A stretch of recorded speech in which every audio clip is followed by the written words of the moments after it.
Heading into this season, the favorites in the East were the Boston Celtics, New York Knicks, and Milwaukee Bucks.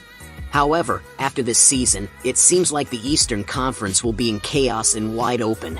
The Boston Celtics lineup has broken apart due to the luxury tax, and on top of that, Jason Tatum is injured. Although they're still expected to be a playoff team, they are not expected to be as dominant as we've seen in past years. As for the Milwaukee Bucks, Brook Lopez and Bobby Portis Jr. will both become free agents, and Damian Lillard has also suffered an Achilles injury, meaning he's out for the entire season. That's why the Bucks are not expected to be championship contenders next season, with or without Giannis Antetokounmpo. The Indiana Pacers also suffered a blow as Tyrese Halliburton sustained an Achilles injury, ruling him out for the entire next season, including the playoffs, if the Pacers even make it that far. The Pacers were never really built for the regular season, but rather for the playoffs, as their pace of play creates tough matchups in a 7-game series. Still, with Tyrese Halliburton out for the whole season, like the Celtics and the Bucks, they're also not expected to be championship contenders next year. Now let's move on to the New York Knicks, as this is their opportunity to step up.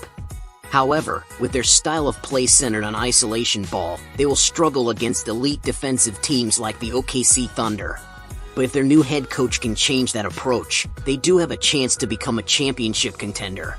As for the Cleveland Cavaliers, Darius Garland is still injured, and unless they fix their backcourt defense, they'll continue to be labeled as just a regular season team.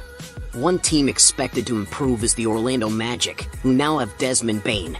Their success will depend on the continued development of Paolo Banchero and Franz Wagner as a duo, as well as the recovery of Jalen Suggs, who plays at an all-NBA defensive level.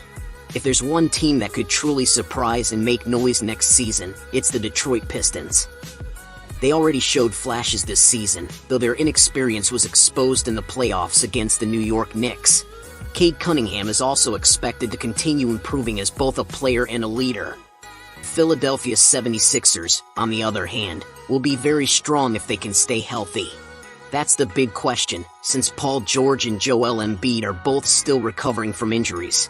Another team that could make a deep playoff run is the Atlanta Hawks, now with Kristaps Porzingis and the returning Jalen Johnson from injury.